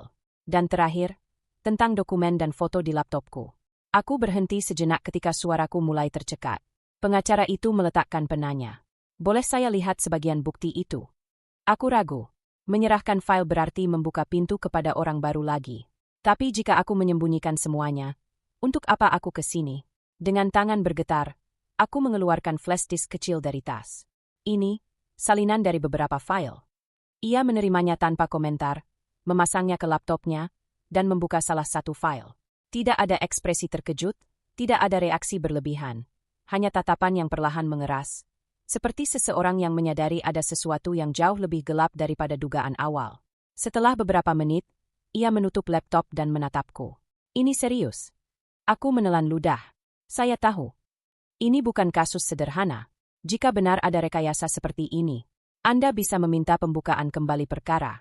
Tapi jalannya panjang, dan risikonya tidak kecil. Risiko apa? Orang yang berada di balik tanda tangan ini, ia menyentuh foto tanda tangan digital.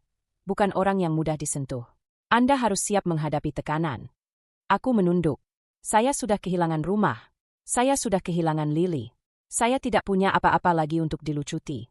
Ada jeda panjang. Pengacara itu akhirnya berkata, "Baik, kalau Anda siap, saya bisa bantu menyiapkan langkah awal." Dadaku bergetar. Bukan karena takut kali ini, tapi karena sesuatu yang hampir mirip dengan kelegaan. Langkah awal apa? Tanyaku. Kita kumpulkan semua bukti. Validasi metadata file. Pastikan tidak ada data yang dapat diperdebatkan. Setelah itu, kita ajukan permohonan untuk evaluasi ulang putusan. Tapi sebelum semuanya, Anda harus menyusun kronologi. Kronologi? Ya, dari awal hingga akhir. Setiap hal yang mencurigakan. Setiap perubahan sikap imam. Setiap kejadian yang terasa tidak masuk akal. Aku mengangguk pelan. Saya bisa melakukannya. Kamu tidak sendiri dalam hal ini, katanya datar, tanpa dramatisasi, seolah sekadar menyampaikan fakta. Aku menghirup napas panjang. Untuk pertama kalinya, aku merasa suaraku tidak pecah ketika menjawab, "Terima kasih." Setelah mencatat jadwal pertemuan berikutnya, ia mengembalikan flash diskku. Pertanda sesi berakhir.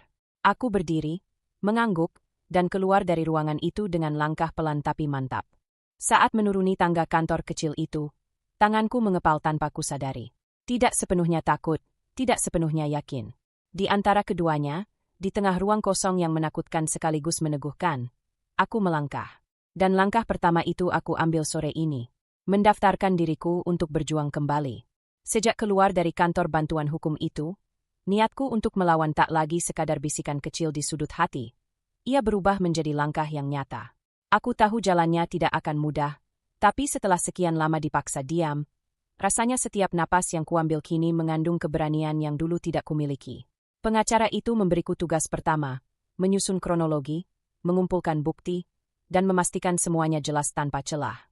Malam demi malam aku duduk di depan laptop lamaku, ditemani lampu meja usang dan suara hujan yang sesekali mendadak deras. Setiap halaman kronologi yang kutulis mengingatkanku pada luka yang belum sembuh. Tetapi kini aku tidak berhenti untuk menangis. Aku hanya berhenti untuk menarik napas, lalu kembali menulis. Tahun-tahun pernikahanku, perubahan sikap Imam, percakapan-percakapan singkat yang dulu kuanggap remeh. Pernah suatu malam ia pulang dengan wajah muram tapi tangannya menggenggam ponsel terlalu kuat, seperti ada sesuatu yang membuatnya takut salah menaruh langkah. Aku tidak mengerti saat itu, tapi sekarang potongan itu terasa penting. Aku memasukkannya ke dalam kronologi. Setiap detail yang semula tampak sepele menjadi serpihan yang semakin menyusun gambaran besar. Sesuatu memang telah direncanakan jauh sebelum perceraian. Siang hari berikutnya aku duduk di ruang sempit kontrakanku, dikelilingi kertas-kertas catatan. Beberapa fotokopi dokumen kutata dalam folder bening, sedangkan flash disk yang berisi bukti digital kusimpan dalam wadah kecil yang selalu kubawa. Aku merapikan semuanya hingga rapi. Bukti rekayasa, kronologi lengkap, kapture percakapan, data metadata. Ini bukan hanya berkas biasa. Ini adalah napas baru, bukti bahwa aku tidak lagi menjadi korban pasif. Saat aku menata dokumen terakhir, ponselku bergetar. Bukan pesan dari pengacara, bukan notifikasi apapun, hanya panggilan tak terjawab dari nomor yang tak kusimpan. Nomor itu tidak asing. Beberapa hari ini sering muncul. Tidak pernah meninggalkan pesan. Aku mengabaikannya. Entah siapapun itu. Aku tidak punya energi untuk hal-hal tak jelas. Seminggu kemudian, aku datang lagi ke kantor pengacara itu. Kami menyusun strategi dengan tenang, tanpa membiarkan emosi mengambil alih. Bagian unik dari pengacara itu adalah sikapnya yang seperti batu. Diam, padat, dan hanya bergerak ketika penting.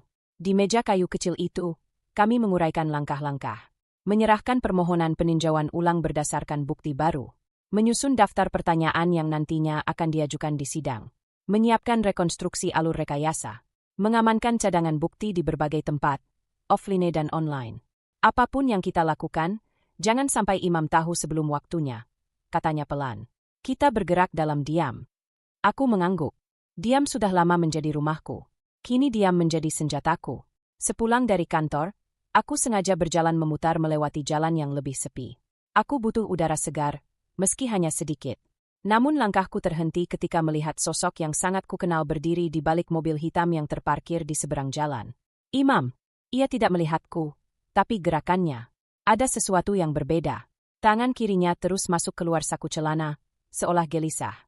Ponsel di tangannya menyala berkali-kali, dan setiap kali itu terjadi, ia menoleh kanan-kiri, seperti memastikan tak ada orang memperhatikan.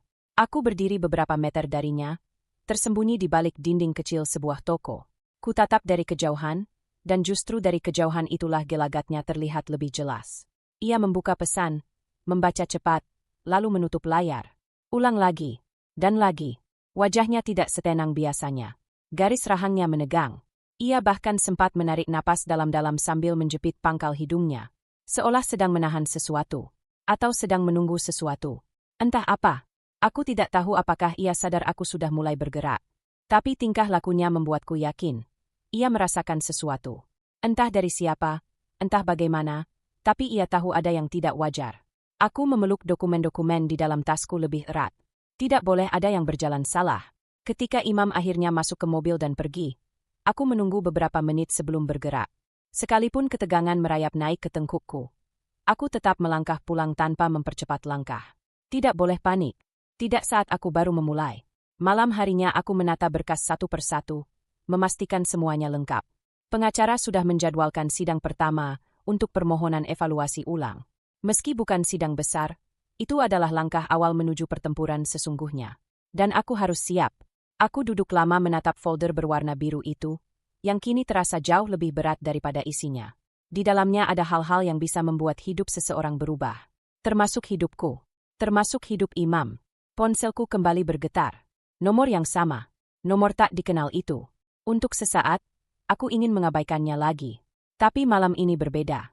Malam ini aku butuh tahu. Aku butuh mengendalikan sesuatu, walau hanya hal kecil. Kutarik napas dalam-dalam, lalu kuangkat panggilan itu.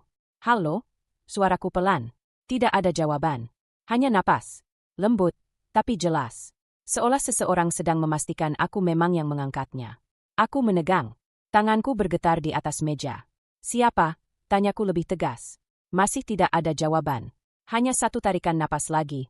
Lambat, seolah penuh pertimbangan. Sebelum panggilan itu terputus tiba-tiba.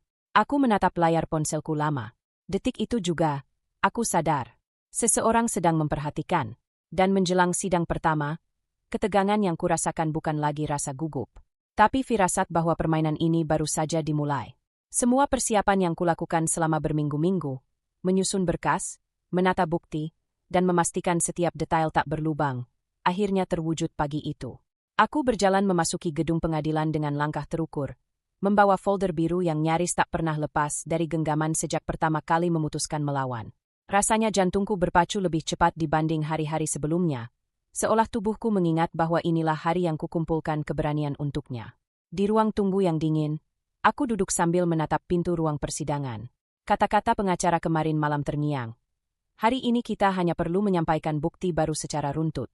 Biarkan fakta berbicara. Aku mengangguk waktu itu, dan kini aku berpegang pada arahan itu dengan seluruh tenaga. Pintu ruang persidangan akhirnya terbuka. Tanpa berkata apapun, pengacara memberikan isyarat kecil agar aku mengikuti. Kutata napas, menguatkan diri sebelum melangkah masuk. Ruang itu tetap sama seperti dulu, formal, terlalu tenang, dan penuh tekanan. Tapi kali ini, aku berbeda. Kali ini aku tidak datang sebagai perempuan bingung yang kehilangan arah. Aku datang dengan sesuatu yang konkret. Imam duduk beberapa kursi dariku, sedikit membungkuk seperti seseorang yang belum tidur dengan benar. Tatapannya tidak setegas sebelumnya. Ketika matanya bertemu denganku, ada jeda sepersekian detik sebelum ia memalingkan wajah, seolah sedang menyembunyikan sesuatu. Gerakan kecil itu cukup untuk menaburkan kegelisahan baru dalam dirinya. Proses dimulai.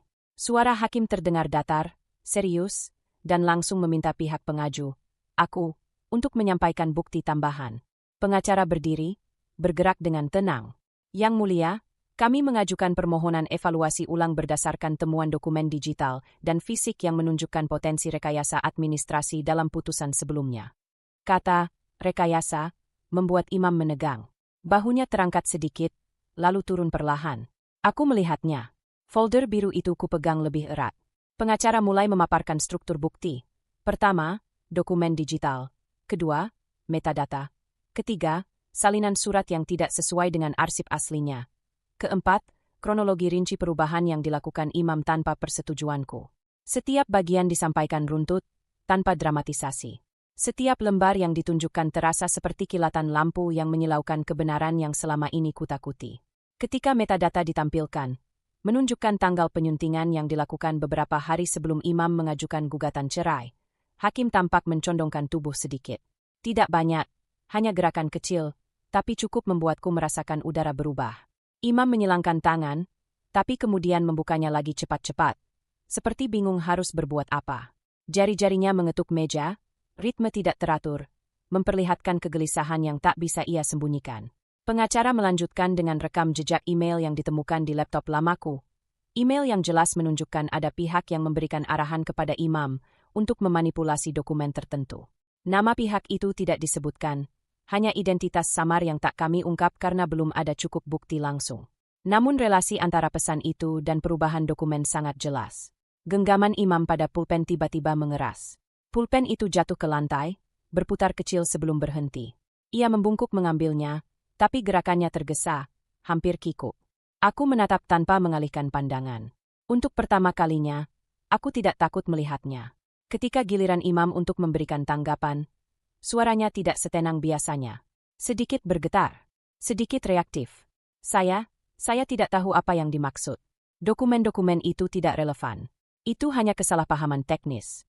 Kalimatnya terdengar rapuh. Bahkan hakim terlihat tidak terlalu terpengaruh oleh pembelaan itu. Pengacara mengajukan pertanyaan lanjutan singkat, memaksa imam menjawab tentang kesesuaian tanggal dalam dokumen. Imam berusaha menghindar, memberikan jawaban melingkar, tetapi tekanan ruang itu memaksa ia tetap berada dalam bingkai pertanyaan. Bapak bisa jelaskan kenapa tanggal surat ini berbeda dengan tanda terimanya? Imam membuka mulut, tapi menutupnya kembali. Ia memalingkan wajah, menelan ludah keras-keras. Dari tempatku duduk, aku bisa melihat keringat halus mulai muncul di pelipisnya. Ketika sesi pemaparan bukti selesai, ruang persidangan kembali sunyi. Hakim memandang kami satu persatu sebelum mengatakan bahwa keputusan awal belum dapat diambil hari itu. Ada proses lanjutan, pemeriksaan lebih dalam atas dokumen yang kami ajukan. Meski belum ada kemenangan, ada sesuatu yang berubah. Atmosfer yang dulu sepenuhnya berat dan menekan, kini terasa miring. Keseimbangan yang tadinya memihak imam tidak lagi stabil. Kami keluar dari ruang sidang. Aku melangkah lebih dulu, sementara imam berjalan di belakangku. Di lorong yang sepi, langkah kaki kami bergema berselang-seling. Aku tidak berniat menoleh. Tapi tiba-tiba imam berbicara lirih, hampir seperti gumaman yang tidak sengaja lolos. Las, kamu melakukan apa ini? Nada itu bukan marah, bukan mengancam. Lebih seperti seseorang yang baru menyadari sesuatu sedang meluncur keluar dari kendalinya. Tanpa menoleh, aku hanya berkata pelan. Aku cuma menunjukkan apa yang sebenarnya terjadi. Jawabanku membuatnya terdiam. Di pantulan kaca pintu keluar, aku sempat melihat wajahnya. Bukan wajah orang yang yakin menang, tetapi wajah seseorang yang mulai retak dari dalam. Dan retakan itu, untuk pertama kalinya, membuatku bisa bernapas sedikit lebih lega. Ketegangan di persidangan sebelumnya masih menempel di tubuhku, seperti gema yang terus memukul-mukul ruang pikiranku. Suasana yang memanas, reaksi imam yang goyah, dan tatapan hakim yang berubah arah membuatku tahu. Fondasi yang selama ini imam bangun mulai retak. Namun hari ini bukan hanya tentang retakan. Hari ini adalah tentang apa yang akan runtuh dari balik retakan itu. Aku duduk di ruang tunggu pengadilan bersama pengacara. Ia membuka map perlahan, memeriksa ulang daftar saksi yang akan dipanggil. Tidak ada satupun dari mereka yang akan diberi nama di berkas resmi. Mereka hanyalah petugas, pegawai administrasi, dan satu orang yang dulu pernah bekerja membantu pengurusan dokumen. Semuanya hanya fungsi, bukan tokoh penting, tapi suara merekalah yang akan menyingkap tabir selama ini. Fokus, kata pengacara singkat. Hari ini bukan soal emosimu. Ini soal kebenaran yang akan berbicara sendiri. Aku mengangguk. Napasku kutahan sejenak, lalu kulepas perlahan. Pintu ruang sidang kembali terbuka. Kami masuk. Imam sudah ada di sana, duduk kaku dengan rahang mengeras. Tatapannya tidak seperti biasanya, tidak penuh percaya diri, tidak menantang. Lebih seperti seseorang yang sedang menunggu sesuatu buruk menimpanya, tapi berharap itu tidak terjadi. Ketika sidang dibuka, ketenangan formal ruangan itu terasa lebih menekan dari sebelumnya. Hakim memulai dengan memanggil saksi pertama. Saksi pertama adalah seorang petugas administrasi dari kantor catatan hukum. Ia berdiri tanpa ekspresi, hanya menjawab pertanyaan dengan suara datar. Tapi setiap jawaban, meski singkat, seperti menambah batu yang menimpa pundak imam. Apakah Anda melihat ada perubahan dokumen perceraian yang tidak sesuai prosedur? Tanya pengacara. Saya melihat ada berkas yang masuk 2 kali dengan isi berbeda. Jawabnya tenang. Yang pertama dari pihak perempuan. Yang kedua atas nama pihak laki-laki. Perubahan kedua terlihat tidak diajukan melalui jalur resmi. Imam menegakkan tubuh, mencoba terlihat tidak terguncang. Tapi aku melihat jari-jarinya mengetuk lututnya, cepat dan tak beraturan. Saksi kedua datang, seorang pegawai arsip yang wajahnya tampak gugup, tapi suaranya tetap lugas. Berdasarkan catatan server internal, ada pengeditan dokumen yang dilakukan dari akun pegawai tertentu. Namun waktu itu ada permintaan verbal dari pihak keluarga laki-laki. Kalimat itu menggantung. Hakim menatapnya, memastikan ia selesai bicara. Pengacara bertanya lebih lanjut. Apa permintaan itu khusus mengarah pada berkas atas nama Imam dan Lastri? Iya, itu permintaan untuk menyelaraskan dokumen agar sesuai dengan permohonan yang diajukan pihak laki-laki. Kepalaku terangkat pelan. Di depanku, Imam menelan ludah keras, hingga aku bisa melihat gerakan tenggorokannya. Saksi ketiga dipanggil. Seorang yang pernah diminta membantu mengurus legalisasi dokumen. Langkahnya kecil, suaranya tidak lantang, tapi setiap katanya seperti jarum yang menusuk langsung ke inti masalah. Saya diberi dokumen untuk ditandatangani oleh dua pihak. Tapi saat saya menerima, tanda tangan pihak perempuan sudah ada. Ia melirik Imam sebentar. Tanda tangan itu tidak sesuai dengan arsip asli. Pengacara menambahkan, apakah Anda diberi instruksi langsung? Iya, dari pihak laki-laki. Ruangan jadi sangat hening. Tidak ada yang bergerak. Bahkan napas Imam pun terdengar lebih kasar, seperti ia baru saja memanjat tebing curam. Setelah ketiga saksi dipanggil, pengacara memaparkan rangkuman singkat, bukan pengulangan, hanya benang merah. Perubahan dokumen, tanda tangan palsu, arahan untuk mengajukan berkas yang telah dimanipulasi, dan metadata yang mendukung semuanya. Hakim meminta Imam memberikan tanggapan. Inilah momen itu. Momen yang sejak awal kutunggu tanpa berani membayangkannya terlalu jauh. Aku menoleh sedikit, mengamati wajah Imam. Tidak ada lagi ketenangan yang dulu sering membuatku meragukan diriku sendiri. Tidak ada lagi sorot tajam yang memojokkanku. Yang ada hanya kepanikan yang berusaha ia tutupi, tapi gagal. Ia berdiri. Saya tidak melakukan itu, katanya pelan. Hakim mengangkat kepala, melihat langsung ke arahnya. Imam mencoba menarik napas, tapi suaranya kembali goyah. Apa yang mereka katakan, pasti ada kesalahan. Saya tidak pernah memanipulasi apapun. Pengacara menendangnya dengan pertanyaan yang menunggu sejak awal. Kalau begitu, bisakah Bapak jelaskan kenapa tanda tangan di dokumen itu berbeda dengan tanda tangan asli Bu Lastri? Imam terdiam. Tak ada kata keluar dari mulutnya. Lantai seperti menahan gema kejatuhan itu. Dan mengapa dokumen versi kedua masuk dari akun yang terhubung dengan perangkat Bapak? Ia berkedip. 1 kali, lalu 2 kali. Tubuhnya terasa kehilangan pijakan. Suaranya keluar hampir seperti bisikan yang patah. Saya tidak tahu. Pengacara tidak menyerang lebih jauh. Ia tahu Imam sudah tersudut. Hakim mencatat sesuatu di berkas. Ruangan kembali diam. Imam duduk perlahan, bahunya turun, wajahnya pucat. Topeng ketenangan, kendali, dan kuasa yang dulu selalu menutupinya kini bukan hanya retak, tetapi pecah habis-habisan di depan semua orang. Aku memandangnya tanpa kebencian. Yang kurasakan justru kelegaan yang lembut.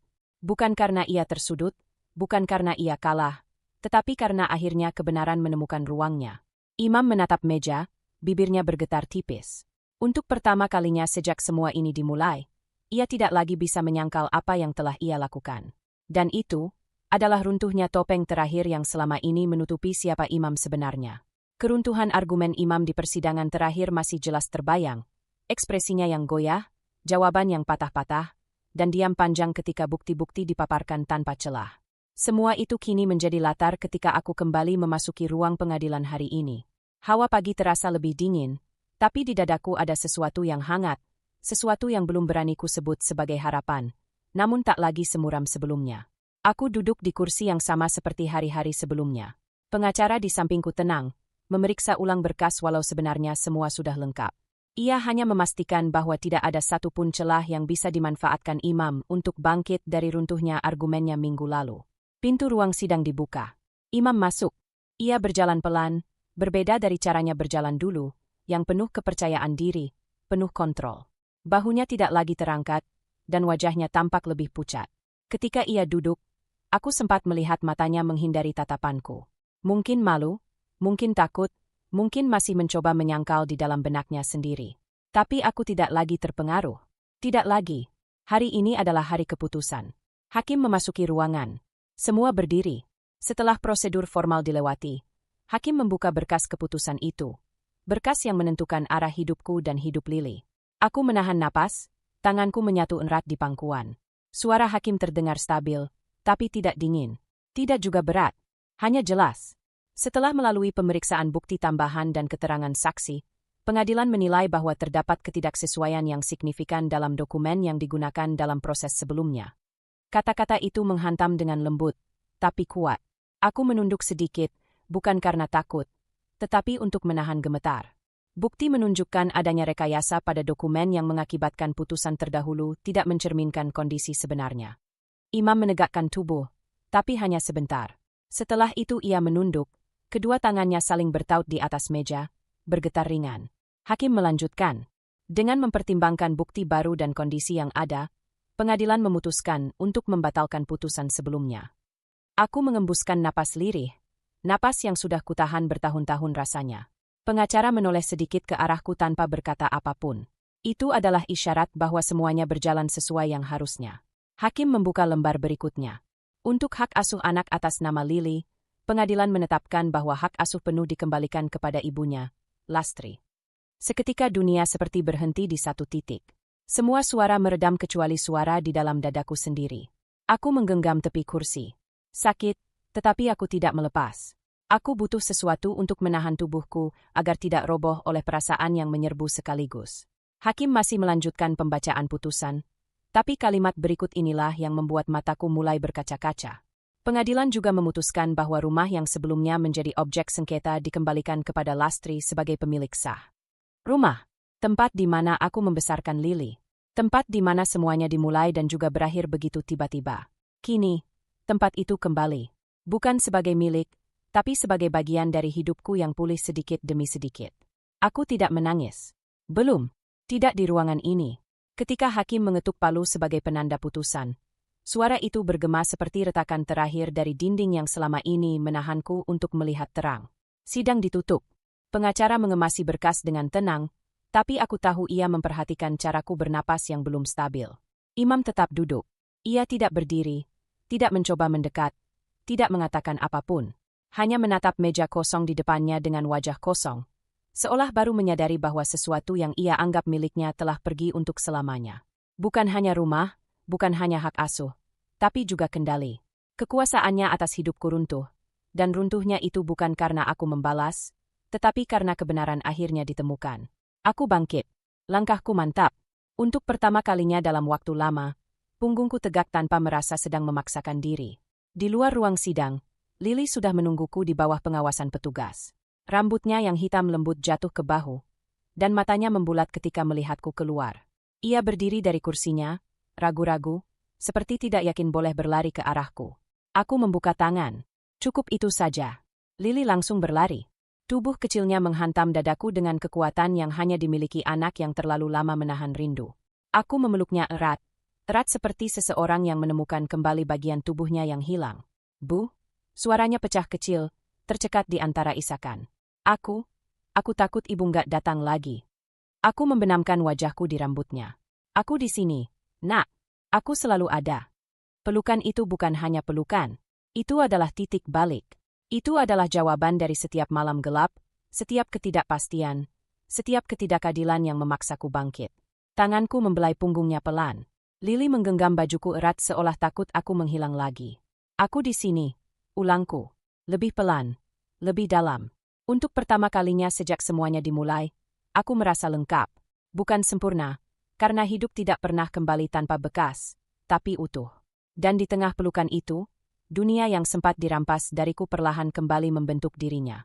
Tidak seperti dulu, tidak seperti versi yang pernah hancur, tapi menjadi sesuatu yang baru. Rumah di mana aku bisa memulai lagi bersama Lily, tanpa bayang-bayang imam yang pernah menguasai segalanya. Hari ini, putusan itu benar-benar membalikkan segalanya. Dan aku, akhirnya kembali menjadi ibu yang bisa memeluk anaknya tanpa takut kehilangan lagi. Kemenangan itu, putusan yang mengembalikan hak asuh Lily dan rumahku, masih terasa seperti sesuatu yang terlalu besar untuk disimpan di dada. Kadang aku mengingatnya kembali hanya untuk memastikan bahwa itu bukan mimpi. Bahwa semuanya benar-benar terjadi. Bahwa setelah begitu lama dipaksa bertahan dalam badai, akhirnya aku sampai juga di daratan yang kukira tak mungkin lagi kutuju.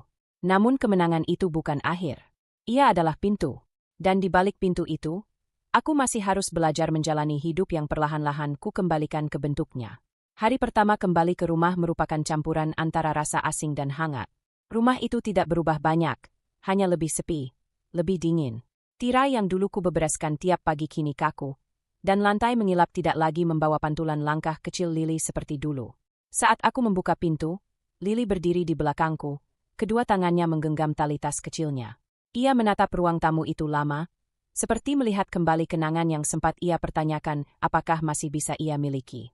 Bu, katanya pelan, baunya masih sama. Aku tertawa kecil sambil mengusap kepalanya. Rumah memang selalu menunggu pemiliknya. Kami masuk bersama. Langkah kami menggema lembut di ruang yang siap terisi kembali oleh kehidupan. Bukan oleh kekhawatiran, bukan oleh tekanan, tapi oleh sesuatu yang lebih stabil, lebih jujur. Hari itu kami membersihkan rumah tanpa banyak bicara. Lily menyeka meja. Aku merapikan lemari piring. Sesekali kami bertukar pandang dan tersenyum kecil, seperti sedang membangun bahasa baru yang hanya dimiliki oleh kami berdua. Yang hilang sedang kembali, satu gerakan kecil pada satu waktu. Hari-hari berikutnya terasa seperti latihan ulang untuk menjadi diri sendiri. Aku mulai memasak lagi, bukan karena harus, tapi karena aroma tumisan bawang mengingatkanku pada masa ketika hidup masih sederhana. Lily membantu memotong sayur, meski kadang potongannya tidak beraturan. Ia bicara lebih banyak sekarang. Lebih jujur, lebih bebas, tanpa takut ada yang memarahinya karena hal kecil. "Bu," katanya suatu sore, suaranya malu-malu. "Boleh nggak aku pajang lagi gambar yang dulu itu? Yang ibu tempelin di kulkas?" "Tentu boleh," jawabku. Dia berlari ke kamarnya dan kembali dengan secarik kertas kusut berwarna-warni. Gambar itu sudah pudar, tapi aku masih ingat ketika ia menggambarnya pertama kali. Aku dan dia, tangan kami saling menggenggam. Ia menempelkannya di kulkas dengan magnet kecil berbentuk bunga, lalu menatapku seolah menunggu persetujuan. "Bagus, sayang," kataku sambil memeluknya dari samping. "Sangat bagus." Wajahnya memerah menahan senang. Momen kecil seperti itu, dulu terasa biasa, sekarang menjadi tanda betapa banyak hal yang kami dapatkan kembali. Malam-malam juga berubah. Dulu, setiap aku hendak tidur, ada ketakutan tipis yang menyelinap ke dadaku. Takut ada surat panggilan baru. Takut ada keputusan yang mengalihkan arah hidupku lagi. Takut semua yang kupegang tidak cukup kuat untuk bertahan. Sekarang, sebelum tidur, aku hanya memandangi langit-langit kamar dan menarik napas perlahan. Tidak semuanya beres, tidak semuanya sempurna, tapi tidak lagi ada beban asing yang menindihku. Lily tidur lebih nyenyak. Kadang ia memeluk guling, kadang ia membolak-balik buku cerita sampai ketiduran. Suatu malam, ketika aku ingin mematikan lampu kamarnya, ia membuka mata setengah mengantuk dan berkata, "Bu, apa besok kita bisa sarapan bareng lagi?" Tentu saja, itu hal yang dulu normal. Tapi baginya, itu adalah doa kecil yang sempat hilang dari rutinitasnya. Di hari Minggu pertama kami kembali, aku mengajak Lily berjalan ke taman dekat rumah, tempat yang dulu sering kami datangi sebelum semuanya berubah kacau. Taman itu masih sama, pohon besar yang meneduhkan bangku kayu, penjual es krim di dekat pintu masuk, dan tawa kecil anak-anak yang berlari di jalur setapak. Lily berlari duluan, rambutnya berkibar. Aku menyusul pelan sambil memperhatikan betapa bebas langkahnya. Betapa aku pernah lupa bahwa anak seharusnya hidup tanpa ketakutan orang dewasa. Kami duduk di bangku yang sama seperti dulu. Lily menikmati es krimnya, sementara aku memandangi langit yang bersih, terlalu cerah untuk hari yang baru saja selesai hujan semalam. "Bu," katanya tiba-tiba, "sekarang kita nggak akan pisah lagi, kan?" Tanya itu menghentikan waktuku sejenak. Aku menoleh, menatap wajah kecil yang pernah dipaksa dewasa lebih cepat dari seharusnya. "Kita di sini," kataku pelan, menggenggam tangannya. "Dan kita tetap di sini. Bersama." Ia mengangguk, kali ini tanpa ragu. Aku merasakan kehangatan merayap ke dadaku. Bukan kehangatan yang tiba-tiba meledak, tapi yang santun, yang menenangkan, seperti api kecil di perapian yang perlahan menghangatkan seluruh ruangan. Saat matahari senja turun, aku dan Lily berjalan pulang. Jalan setapak terasa lebih ringan, trotoar lebih bersahabat, bahkan angin sore terasa seperti menyambut kami kembali. Rumah kami terlihat dari kejauhan, bentuknya sederhana, tapi bagi kami itu adalah tempat di mana luka bisa pelan-pelan disembuhkan. Ketika aku membuka pintu, Lily berlari masuk sambil meletakkan sandal dengan rapi. Ia tertawa kecil, lalu memanggilku untuk melihat hal-hal kecil yang ingin ia rapikan. Dan aku berdiri di ambang pintu sebentar, menatap ruang tamu yang kini terasa lebih hidup. Mendengar tawa Lily yang memenuhi dinding-dinding itu. Merasa bahwa ketenangan yang lama hilang akhirnya kembali menempati tempatnya. Bukan euforia, bukan kemenangan besar, hanya kehangatan yang menyebar perlahan di dalam diriku. Hidup ini, sedikit demi sedikit, akhirnya kembali ke tanganku. Berjalan bersama kisah Lastri mengingatkan kita bahwa hidup tak selalu memberi jalan yang lembut. Tapi setiap luka bisa menjadi pintu menuju keberanian baru. Bila kamu sedang melewati sesuatu yang berat, ingatlah, tidak ada badai yang abadi, dan tidak ada kegelapan yang mampu memadamkan hati yang terus mencari cahaya. Pelan, tenang, satu langkah kecil setiap hari, itu sudah cukup untuk kembali menemukan diri sendiri. Terima kasih sudah mengikuti cerita ini dengan sepenuh rasa. Kuharap hatimu selalu dijaga hangat, dan langkahmu selalu dipenuhi keberanian. Sampai bertemu di cerita berikutnya.